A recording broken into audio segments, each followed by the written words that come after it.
Bonjour, première d'une série de vidéos consacrées à la fluctuation d'échantillonnage et plus particulièrement pour celle-ci à la modélisation et à la simulation d'une expérience aléatoire. Alors peut-être rappeler ce que c'est qu'une expérience aléatoire en préambule. Donc une expérience aléatoire en mathématiques, c'est une expérience dont on ne connaît pas le résultat à l'avance. Un exemple typique, c'est le lancer d'un dé.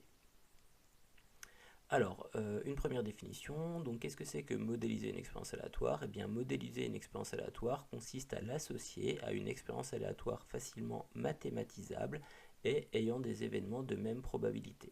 Alors pour nous, cette expérience aléatoire facilement mathématisable qu'on va introduire, ça sera généralement le tirage au sort d'un nombre au hasard. Cette définition peut paraître un petit peu étrange, on va essayer de l'illustrer par un exemple. Donc on considère un jeu de Scrabble français qui contient donc 45 voyelles, 55 consonnes et 2 jetons vides. Donc les jetons vides sont des jetons qui peuvent remplacer n'importe quelle lettre.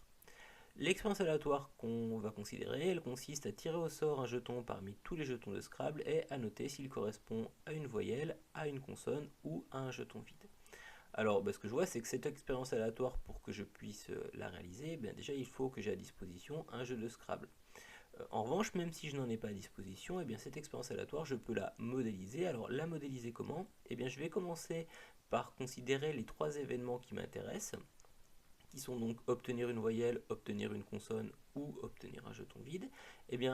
Ces événements, ils ont pour probabilité respective 45 sur 102 pour obtenir une voyelle, puisqu'il y a 45 jetons voyelles sur 102 jetons, 55 sur 102 pour obtenir une consonne, puisqu'il y a 55 jetons consonne sur 102, et enfin 2 sur 102 pour obtenir un jeton vide, puisqu'il y a 2 jetons vides sur 102.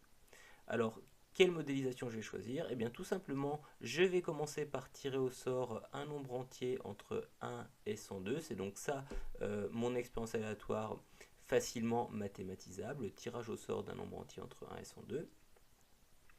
Si le résultat obtenu est entre 1 et 45 inclus, je considère que la lettre obtenue est une voyelle. En effet, si je considère les deux événements qui sont obtenir entre 1 et 45, quand je tire au sort un entier entre 1 et 102, je constate que la probabilité de cet événement c'est 45 sur 102, puisqu'il y a 45 nombres entiers entre 1 et 45 sur 102 possibles, donc 45 sur 102.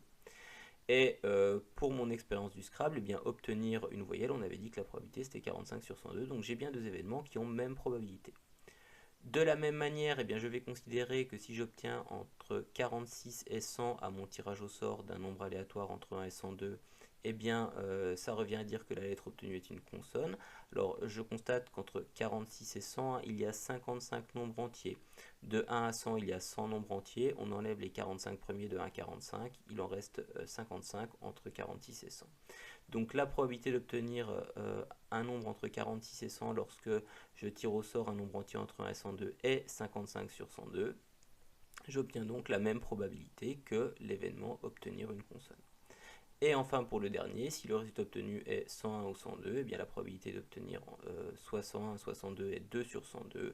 Autrement dit, c'est bien la même que celle d'obtenir un jeton vide. J'ai modélisé mon expérience aléatoire du tirage au sort d'un jeton de Scrabble et pour lequel je regarde si le résultat est une voyelle, une consonne ou un jeton vide. Alors une petite remarque, il existe beaucoup d'autres modélisations possibles pour cette expérience aléatoire. Par exemple, j'aurais pu considérer que toujours en tirant au sort un nombre entier entre 1 et 102, si j'obtiens 1 ou 2, j'obtiens un jeton vide. Si j'obtiens entre 3 et 57, entre 3 et 57, il y a 55 nombres entiers, j'obtiens une consonne. Et entre 58 et 102, il y a 45 nombres entiers entre 58 et 102, j'obtiens une voyelle. Voilà, donc ça c'est une autre modélisation possible, mais il y en a d'autres. Alors, on va maintenant s'intéresser à la notion de simulation d'une expérience aléatoire. Alors, simuler une expérience aléatoire préalablement modélisée. Alors, préalablement modélisée, ça veut dire que à notre expérience aléatoire de départ, on a associé une expérience facilement mathématisable. Donc, simuler cette expérience aléatoire préalablement modélisée, ça consiste en le fait de réaliser justement l'expérience facilement mathématisable correspondante, qui est généralement beaucoup plus facile ou beaucoup plus simple à mettre en œuvre et à en traduire le résultat dans les termes de l'expérience aléatoire de départ. Alors, sur notre exemple du Scrabble, qu'est-ce que ça donne? Eh bien, on rappelle rapidement la modélisation choisie. Donc, on tire un nombre entier entre 1 et 102. Si le résultat obtenu est entre 1 et 45, on considère que la lettre obtenue est une voyelle. Si le résultat obtenu est entre 46 et 100, on considère que la lettre obtenue est une consonne. Et si le résultat obtenu est 101 ou 102, on considère que la lettre obtenue, qu'il n'y a pas de lettre, c'est un jeton vide. Alors, à l'aide de la calculatrice, on va tirer un nombre entier au hasard entre 1 et 102. La calculatrice, elle sait très bien faire ça. Il y a une fonction qui s'appelle la fonction entaléate pour entier aléatoire. On spécifie entre quels entiers, ici 1 et 102, on veut obtenir notre entier aléatoire. Et donc, sur cette simulation ici, j'obtiens 97. Donc 97, je remarque que c'est compris entre 46 et 100.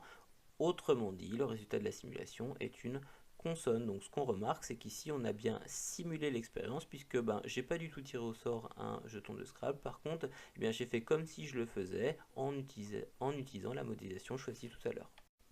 Une petite remarque pour conclure, donc comme on l'a dit en début de vidéo, la plupart du temps l'expérience aléatoire facilement mathématisable qui permet la modélisation, ça sera le tirage au sort d'un nombre que l'on réalisera à l'aide d'une calculatrice. Par exemple avec les Texas Instruments, on utilisera souvent les fonctions entaléate qui permet d'obtenir un entier aléatoire comme son nom l'indique, donc entre deux valeurs spécifiées, ou nombre aléate qui permet d'obtenir un nombre décimal entre 0 et 1.